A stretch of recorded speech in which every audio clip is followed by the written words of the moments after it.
First of all, tell us where you're from. What country, what city, what part of the city, what street? Dope. I'm from Los Angeles, California, which is in the United States. I grew up in East Los Angeles, El Sereno to be exact, and also San Fernando. San Fernando, well, they consider the San Fernando Valley as well. Lived about 5 inner cities of the east side of Los Angeles, or maybe less, I think like 3 or 4. And 11 or 13 cities, inner cities of the San Fernando Valley, but all considered Los Angeles. Yeah, so I've grown up in all types of different places. And yeah. All right.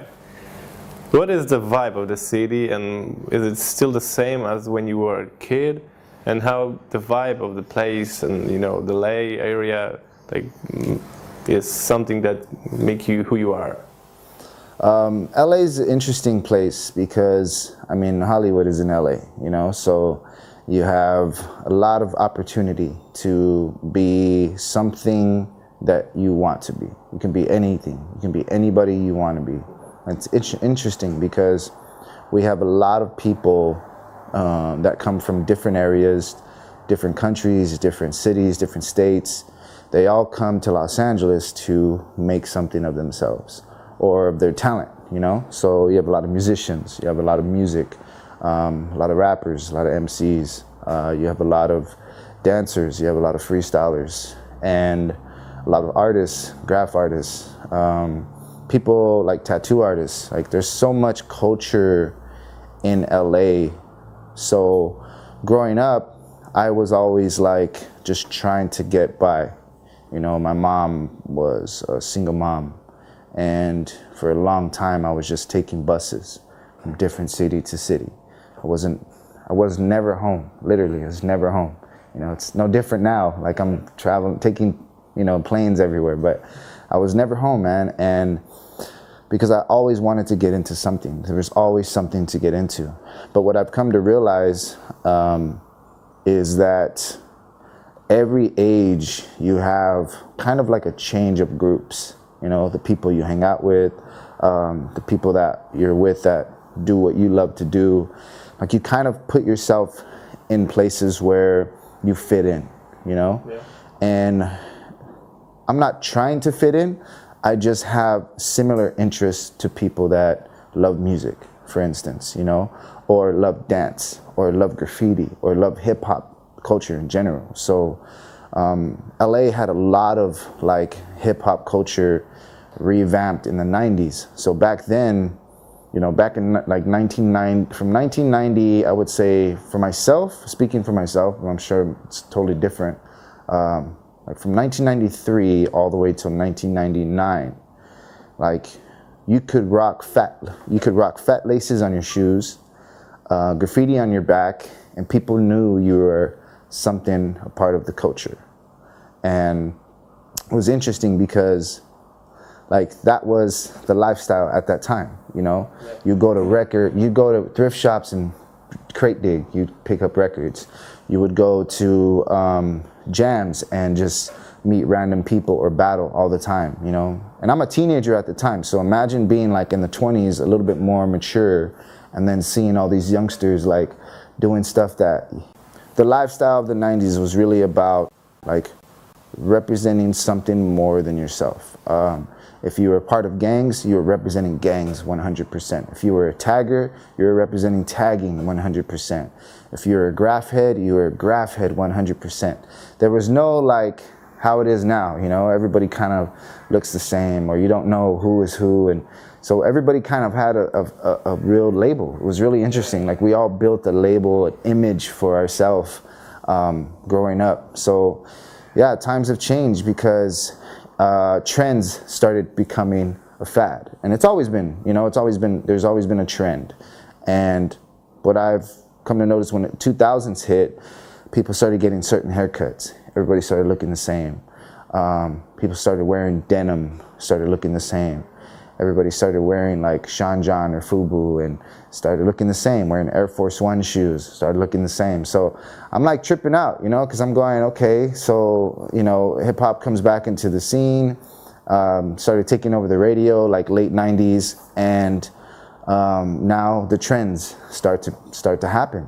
You know, all the backpackers and all the like individuals who were like culture-wise started to kind of just, you couldn't even really see them anymore because mostly all the people in the front were the ones following trends, you know. So, but it was interesting because, again, jumping back to the 90s, you had parties, a lot of parties. And I mean like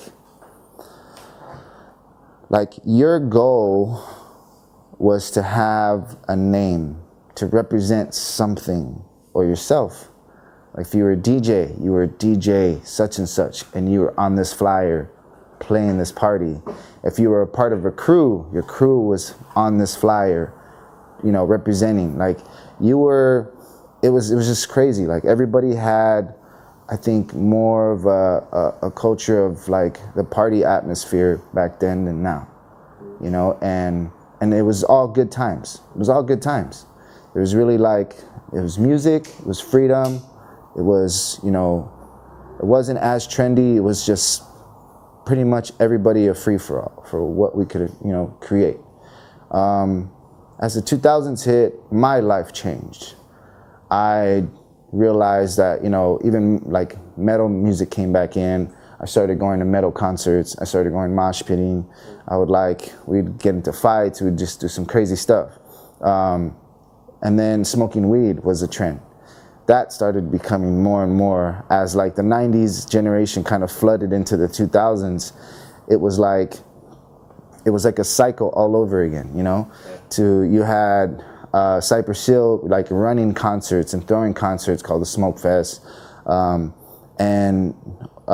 smoke out tours, and like it was dope because it was free, you know. It was still cultured based off of hip hop, but there was just like all these trends starting to become, and everybody kind of started like fading away. It was really interesting, man. But yeah, I mean, it's crazy. Like, I'm not getting off topic here, but I'm just going based off of my memories of like how things have changed. And what I've also noticed was like the dance scene. Like in 2000, well, like 98, 99, freestyle session was really, really hype for the b-boys, you know, and poppers were kind of like, well, what do we do now, you know? And there was a few events like pro-ams and stuff that were in different areas like the Bay or Florida, but in LA, it was kind of like almost hard to find unless you were a part of smaller jams, you know, and that to me, like we had the U-Turn Lounge, which was really fresh. We had Hope in Hollywood, which was a practice session, and it was just like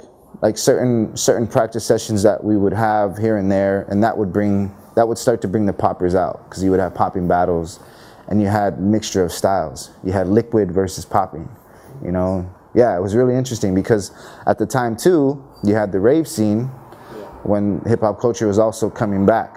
So the rave scene, that EDM scene, like pretty much they're like the roaches of everything, you know?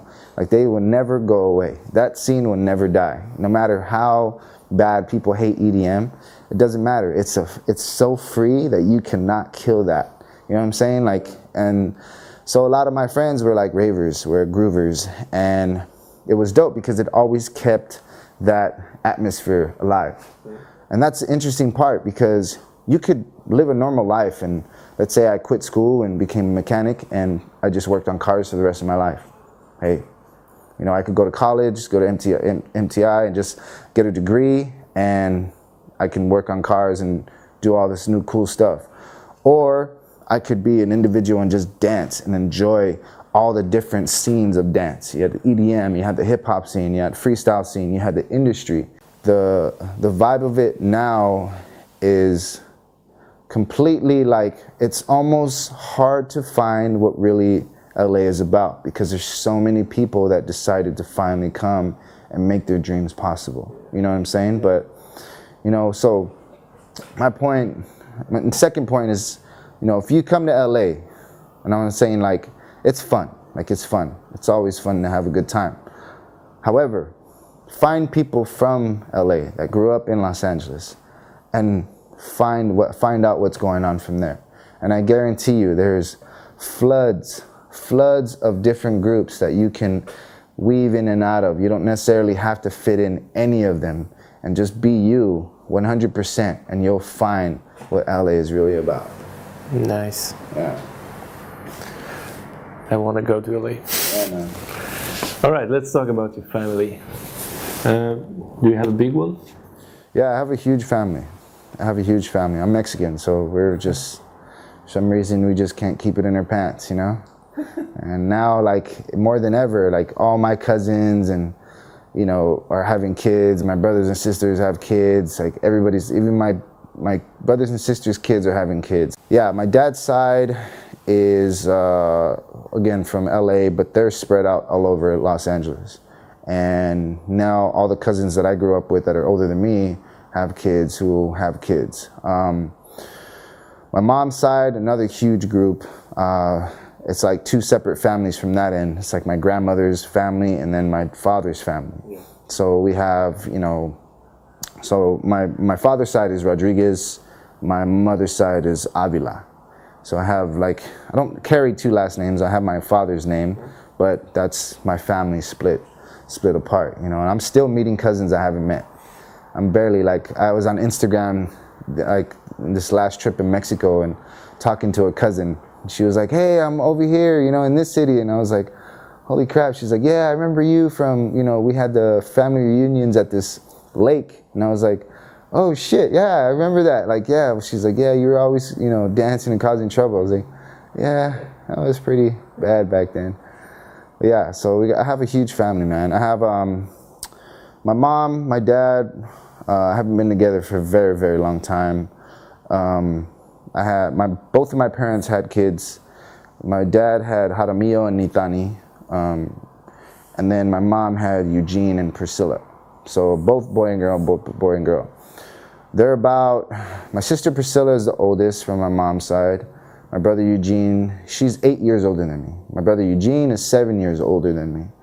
Then from my dad's side, my brother Jaramillo, he's 7 years older than me. So him and Eugene were the same age. Yeah. And then my sister Nitani is about 5 years older than me. So I was like the baby, you know, I was like the littlest one from all of them. So I had no choice but to grow up fast. You know, I had to be respectful and like trying my best to be, you know, I want to make sure I can hang out with them and not get on their nerves, and, you know, but still like have fun, you know, but yeah. But only now, Nitani, Eugene, and Priscilla are alive. So, yeah. All right.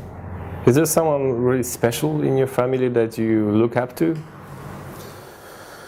Yeah, I mean, the one person I looked up to growing up was my brother Jaramillo, and my brother Eugene. Like, I wouldn't say the one person, like both of them were like And then as time kind of changed, it was my cousin Jerry. There's a few people in my life that were just like influential, you know. My brother Jaramillo was a cook. He was a badass cook. He could actually cook really well. So, and he was a gangster. He was a gangster. So, and that lifestyle pretty much took him away from us, you know. And he was killed in '95, and that really was like a change for me. Like I had to really honor him, you know, and that's how I felt.